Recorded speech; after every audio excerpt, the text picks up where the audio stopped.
Hello, everybody, and thank you for tuning in to the Liberty Report. With me today is Daniel McAdams, our co-host. Daniel, good morning. Good to see you today. How are you, Dr. Paul? I'm doing fine. Good. Ready and raring to solve all the problems. One at a and time. Pretend everything is okay. No, I don't pretend anything, but I try desperately to not make people despondent, because I don't consider most of the problems we face, whether they're monetary problems or civil liberty problems, they're difficult problems, but the answers aren't difficult. Yeah. You know, if a people decided they wanted to solve these problems, they know how to do it. Foreign policy, of course. We could have less war and more peace if we followed a policy, and it costs us a lot less money. Yeah. So we will, though, talk about the persistence of a deeply flawed foreign policy, which is strongly supported by both political parties. And that has to do with Syria. And, you know, there's been a war of sorts going on over there. It's been worse and it's been better. But right now, we have to admit, we're still there. We're still there fighting Obama's war. You know, they have to get rid of Assad. Oh, we rejected that. Sorta. Yeah. But I still think that, you know, our presence there and our working with some of the Kurds, the goal is to get rid of Assad. And this weekend there was a little skirmish. Yesterday, as a matter of fact, a little skirmish broke out, which in the scheme of things, no big deal. You know, we have a military helicopter go in and we bomb a checkpoint, which was operated by a legitimate government of Syria. Yeah. And somebody gets killed. But there was not a big battle, not a lot of major deaths, but there was a contention there, and we're there for a specific reason. It was in the region where there just might be a little bit of oil. Yeah. And we have declared, you know, not victory in Syria, and Assad did not have to go, but we declared we'd just take the oil. And that sort of would rub the people the wrong way, the Syrian people and the Syrian government, Assad, and lo and behold, they are pretty annoyed. And one statement they made on this little skirmish of us trying to get through this checkpoint was, don't you know we're a sovereign nation and you are illegally occupying our country? So that's their official position, but that is not our position. Our position is, for pragmatic reasons, I guess, that we have to control the oil. But there are other factors as well. Israel is very much involved in this region and this country. So we're there for very specific reasons. But I wanted to bring that up because it was an incident, and it hasn't been in the news much, but it's still there. There's still potential danger, and it's a result of and a reflection of a foreign policy of interventionism, which we find is strongly endorsed by Democrats and Republicans, and yet there are some people in this country who still believe that the best approach would be a non-interventionist foreign policy, and trading and talking with people and not pretending that we are the authorities and that sovereignty of other nations means nothing, and that we can willy-nilly go and decide whose oil it is and what will happen, and then yell and scream that we're only doing this in self-defense. Like I think even in this incident, they shot first. Yeah, they shot first after we're trying to push through their checkpoints. So anyway, this is a problem that's been around, and if you want to find out who really started it, it was Obama. But it has been endorsed by, you know, hawkish Republicans, and it's been there, and it remains a danger. So when we talk about removing troops, it doesn't really happen. You know, we always encourage our side to remove troops and move them around, but most of the time those are tactical moves, and then they are expressed as we're really changing policy. But the policy remains a change, and tactical changes in positioning of troops is not the answer to our problems. Yeah, you're stepping back to what the origin of this is, so we get the sort of the bigger context. You know, Hillary, Obama, and a guy called Biden, we've heard of him, right? This is their policy. Right after Hillary had her wonderful success liberating Libya and turning it into the Switzerland of Africa, right? Remember that? Right after that wonderful victory, she had another brainy idea. She decided to and actually Senator Paul talked about this once in a hearing. She decided it would be a wonderful idea to take all those weapons from the Al-Qaeda rebels in Libya and ship them off to Al-Qaeda in Syria to overthrow the Syrian government, because the Libya thing went so well, right? So this is Hillary's foreign policy under both Obama and Biden to arm jihadists, to overthrow the government. It wasn't successful. Syria asked for Russia's help, which forestalled an ISIS Al-Qaeda victory. But unfortunately, Trump has maintained the same policy. He just sprinkled a little bit more different flavoring on it. With Obama and Hillary, it was for the people. For Trump, it's, hey, we want your oil, we're going to take it. But the policy remains the same. And that's what's really disgusting and sick about the whole thing. But this particular skirmish, just a little bit of a timeline, it happened yesterday in Syria, around Hasaka. The U.S. approached the Syrian government checkpoint. The Syrian government said you can't come in because they legitimately view the U.S. as a foreign occupier. You know, it's not there legally. There's no question about it. So they were denied entry. The U.S. started shooting at their legs. The Syrians returned fire. So the U.S. called in a helicopter strike, which destroyed the outpost and killed one of the Syrian government soldiers. So after that, dozens of locals came and they went to the checkpoint and they said, you know, we'll protect it. So my question, I looked at a lot of the pictures of the locals coming in. What do you think these locals think about Americans in their country now? Do you think they would kill them at any second? So this is also Trump putting soldiers literally in harm's way for no benefit to American national security, no benefit to any of us, likely to be killed by legitimately furious people who've just had a relative or a friend or someone killed. And this is for nothing except for an oil deal, which we'll talk about later. Right, and there was a movement and a talk about advancing protecting our oil there. So there was a contract made with a good old-fashioned American capitalist corporation. You know, the crony deep state people were involved, and they're trying to go in there and fortify and build up and improve those oil fields. And that meant that this was getting out of hand. And I think this prompted the Syrians to crack down more, but it also means that we were stretching it too to go through these checkpoints. Evidently they've gone through before. But so the continuation of solidifying our support and our sovereignty over the oil is something that the Syrians aren't going to allow that to happen, nor will the Syrian, if it gets really out of hand, the Syrian allies aren't going to let it happen either. There's more than just Assad. Yeah. Matter of fact, Assad didn't have much of a military victory by himself. He needed some help, and he's going to get help.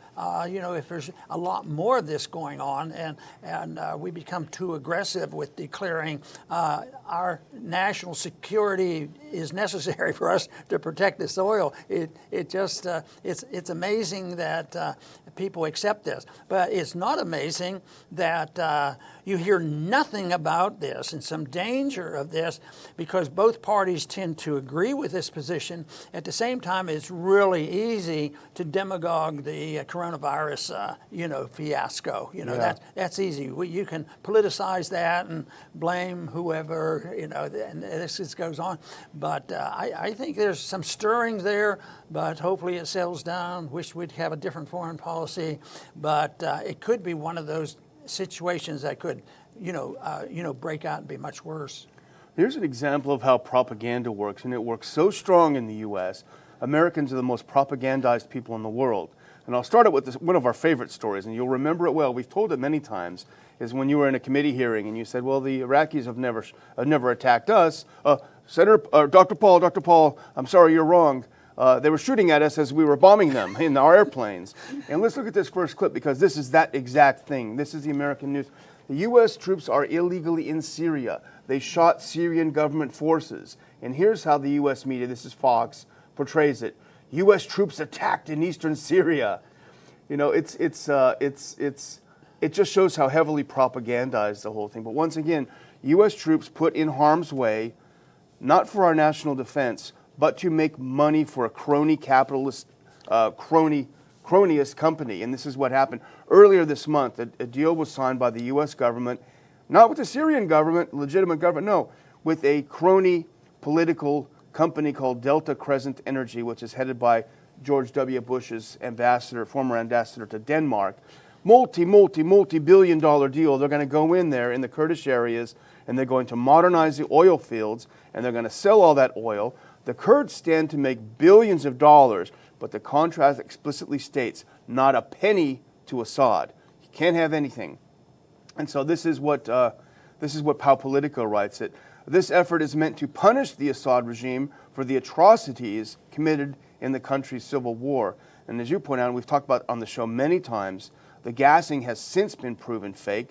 The OPCW report was totally falsified because whistleblowers have come forth. We know that. This is what CNN says. The aim of the deal is to starve the Assad regime and give U.S. officials a way to keep making the case to keep troops in Syria. Because otherwise, why are we there? Well, we got to protect this deal. But you can imagine what would happen if we did back off and became less aggressive and didn't declare it was our oil. They say, "Oh, you've sold out to Russia. You're selling out to the Chinese You're and an the Iranians. The whole work." Instead of, they might do that. They might be friends, which they try to be friends, with Assad, and friendship and trade is another way. If we really needed the oil, of course, we've been told that we're oil independent, we're totally energy independent now. So why are we risking all this?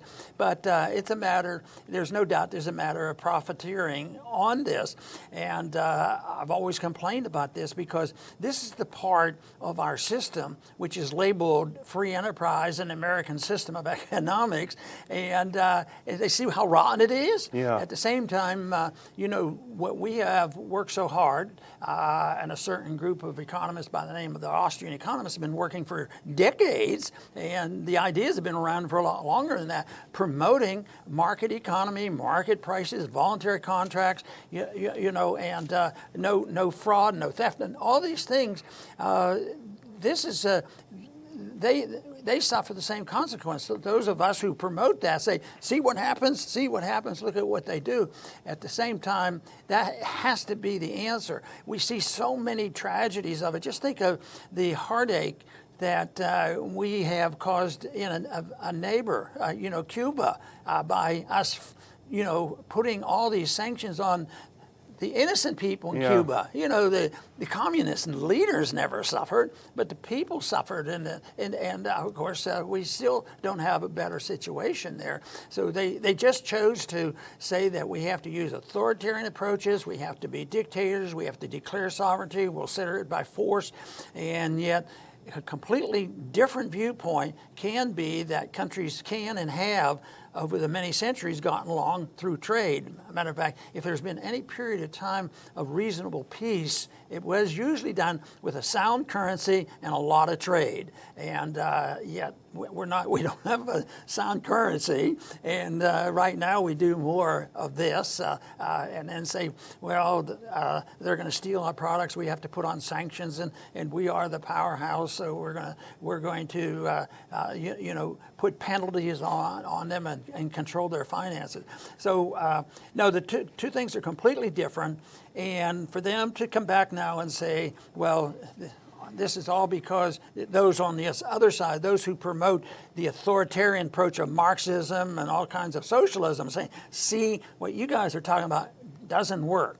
Well, anytime we've had a hint of it, which we did in the early part of our history, things did rather well. Economic growth was fantastic compared to what's happening now, because we're under threat, not only because our authority overseas is shrinking, the economic power that we've had and the power of the dollar, the reserve currency, that's changing also. That's changing for sure.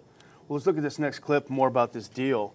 And I know this is going to shock you, Dr. Paul. This is from CNN. Former Army Delta Force officer, U.S. ambassador, signed secretive contract to develop Syrian oil fields. It's secret. And if you dig down to some of this, this has been going on, the negotiations have been going on for a year. The Pentagon and State Department have not been that awfully keen because it seems pretty nasty. But not surprisingly, guess who's the guy pushing this thing forward? Mike Pompeo, pushing this deal. He's not ashamed at all. And it only came out when Pompeo was asked by Lindsey Graham about something, and he spilled the beans on this deal.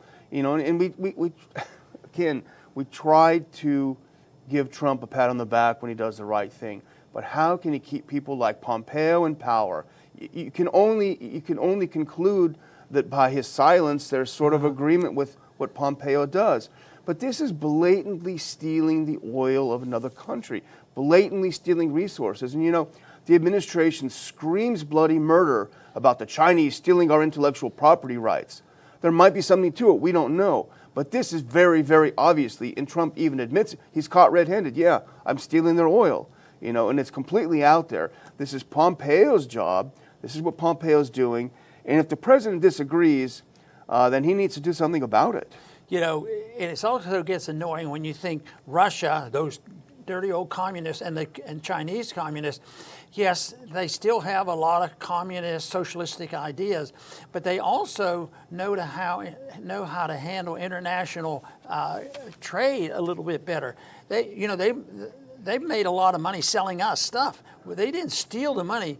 Americans bought their stuff, and especially China. They're very, very wealthy, and they've done a lot of investing, which is much closer to the marketplace than what we're doing in Syria. You know, they especially the Chinese have invested a lot of money in Africa, and yet we have a lot of military in Africa. We're in competition with them, but ours is the military approach. Ours is this kind of stuff that we're talking about now with Syria, where it's almost unbelievable. But so I'm sure there's some people listening to us today that think that we're off base because the Chinese couldn't be offering anything from a policy standpoint, and yet we're not saying they're good free market people, but they've been able to do sometimes things with a voluntary contract and investment of money that they earned from us by us spending money there. You know, they didn't come and steal the money from us, but the answer obviously is not the military approach to any of this. I think promoting free and honest trade is a powerful weapon. Unfortunately, we kind of have an Antifa BLM foreign policy. We beat you up and we steal your stuff, you know, and that's not the way to conduct business overseas. But I don't know if you're ready to move on, but I had a couple of things I wanted to share with you, Dr. Paul, that I was looking at. And I'm really wondering if something is in the water down under, maybe some hallucinogenic drugs. Something is going on because New Zealand and Australia have lost their minds. In New Zealand, as we talked about a few days ago, they've been completely isolated for 102 days, right? And the incubation period for coronavirus is 4 days. So somehow, Rona pops up somewhere in one family, 4 people, nobody as far as we know hospitalized or even sick, just 4 people test positive, and the Prime Minister goes completely nuts and closes the entire country down. Not only does she do that, she cancels the elections. Forget it. And here she is. This woman is insane. But look at how she's regarded in the Western media. She cancels elections.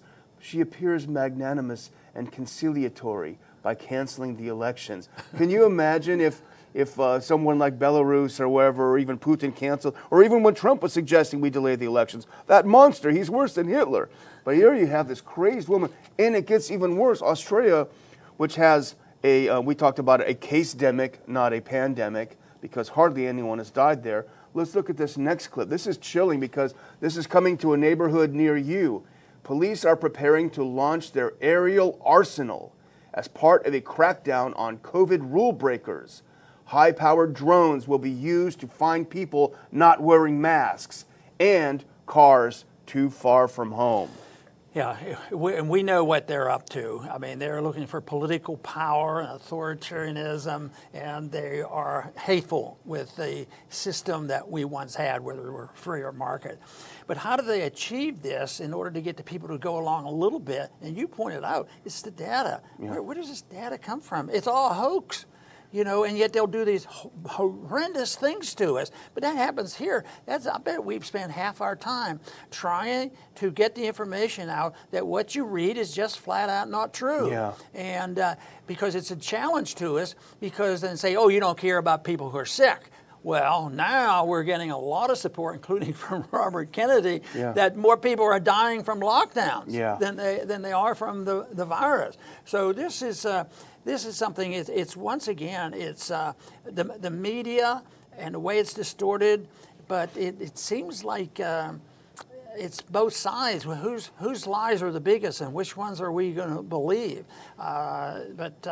I would say that most of the time it's motivated by hate, especially from one side. It's more hate than anything else. And the other side, I think sometimes it comes from ignorance and lack of principles for defending what freedom is all about. Yeah. And they go along with it, and they end up all being interventionists, and some use more force than others. And then you end up with no problem with the transition from Obama to the Republican administration in Syria. And the various other places, the Middle East, the entire Middle East. No, we don't have Iraq, and we have less in Afghanistan, but we're still there, and there's still a potential danger. So they don't change on principle, that they try to change the image, and someday we'd like to change the policies. Yeah, that would be good. Here's another. I have another couple of quick ones, and then if you want to say something, then I'll close after that. But this is just, again, on the coronavirus. Here is an expert. This is just July 2nd. The truth is simple and horrifying. We are about to have dozens of New York cities around the country. The next 8 weeks are going to be brutal, no matter what we do. ICUs overflowing, ventilators rationed, hundreds of thousands of deaths. That's just over a month ago. Let's look at today's U.S. deaths. Coronavirus, down, down, down. The peak is passed, even with cooking the books. But this is what the effect of that, Dr. Paul, as you know, is to get people to give up their freedoms, to give up their liberties. Hundreds of thousands of deaths. I'll put on 2 masks. I'll put on 4 sets of goggles. I'll plug my ears. I'll put on a wetsuit. And then when it doesn't happen, they say, well, see, that's because you had your 2 sets of goggles on. If you'd only had 1 set, there would have been 100,000 deaths. Right. So it's just a devastating problem, and to overcome that, all I can think of is let's get the information the best we can, and that's related, and I hope people pay attention to it. Yeah. I have one that I'd like to mention, and that is something that just came up recently. The headline here is Unz's review. Yeah, Ron Unz. He says, good guy. Doctors support Black Lives Matter by wearing black scrub clothes. That's going to solve our problems. And of course, he's not supportive of that. He was pointing this out. But, to me, the whole thing, and their justification is that the only people who are suffering from, being cheated out of adequate medical care are black people. Well, there's lots of pros and cons on how to distribute medical care. We've been distributing medical care in a wholesale manner since the 1960s, and there's been more discrimination than ever, because the rich get rich and the poor get poor and all. But the whole point of these doctors that are doing that's really, I take that personally. Yeah. The doctors that are doing this is saying that it's only blacks that suffer. They do. They have problems. But if you're an Asian American or Hispanic American or other minority, it doesn't even count, or an Indian American, it doesn't matter. But they're out in front, and it's almost like we are now dedicated. We can't just practice medicine in our little shop. We have to be out in front on this crisis that has come. And then they say, if we change the color of our suits, and somebody's already pointed out that white is there for a purpose. It has some health benefits from wearing white rather than black, for spotting soiled clothes and things like that. Yeah. So anyway, but the doctors have been very discouraging, except for a few who have established, like Keith Smith. I think it's Keith Smith up in Oklahoma City, totally private, and they're doing quite well. But the doctors, just think about the reports that they fudge. They go along. I just wonder if these doctors who want to wear black were willing to change the death certificate and say, oh yeah, they died from it. It was always COVID, the coronavirus, and also just to change it. They were probably hospital doctors, and the hospital put a lot of pressure on them to always put the diagnosis down. Even if it wasn't on the death certificate, you got to put it down. And that's why, it's another reason why those stats are so out of whack. The death stats, everything else. If somebody dies in a nursing home and they're 94 and they've had pneumonia, and then, he's positive. Yeah. And that's part of that statistic that's always fudged.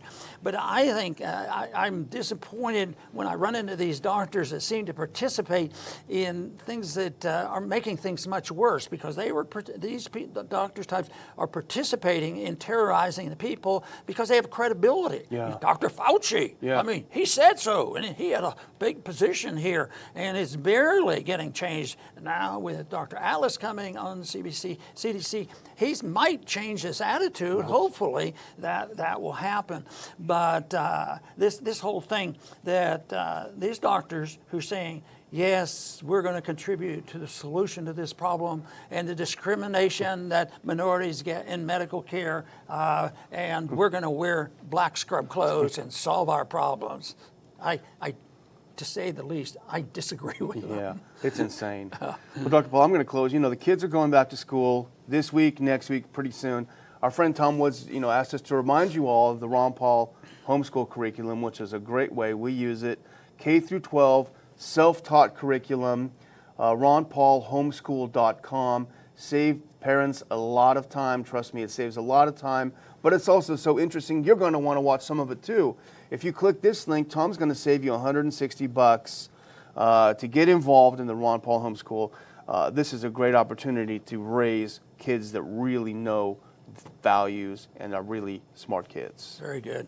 And Tom has personally designed and participated in making these study groups, Yeah. and he's fantastic, and the students really like him, especially on the history. He's really good, so hopefully some people will look into it. But I do want to once again acknowledge our viewers for being with us and giving us support, and thank them for coming back, and hopefully you will help get new people to come and visit our website and visit our program, because things have been going well, but the country is still in need of more voices, and eventually it's voices. It isn't like it's an unbearable task and an impossible task. We don't have to wait until we get 52% of the people now agree with it. It doesn't work that way. Even the bad guys don't get that. It's all getting the people in the right places right now. What percentage of the people are giving out all this propaganda over coronavirus and lockdowns and why we have a slump and never talk about the Federal Reserve? It all has to do with leadership, which I say that with qualification. Those who get to make the noise and propagandize are the ones who put this out, and that's in the media and the government and the colleges and everything else.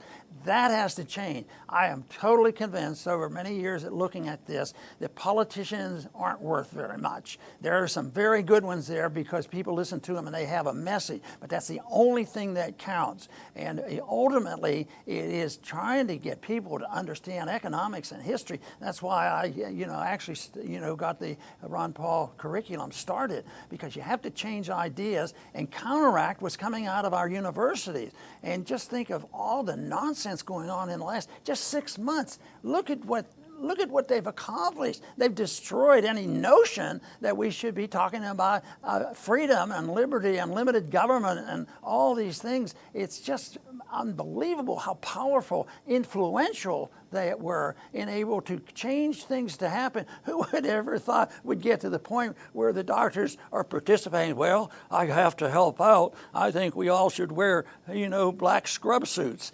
I mean, there's a lot of people there in the right position. What I'm anxious to do is get people interested in studying the subject of what personal liberty is all about, and then invent something yourself on a method of spreading the message. Because sometimes I get asked, what should I do? What should I do? I said, well, do what you're best at. And there's a lot of people out there that have done things on their own, and they've spread this message. So that is my goal, spreading the message of liberty. I believe that is the answer to just about all our problems. I want to thank you for tuning in today to the Liberty Report.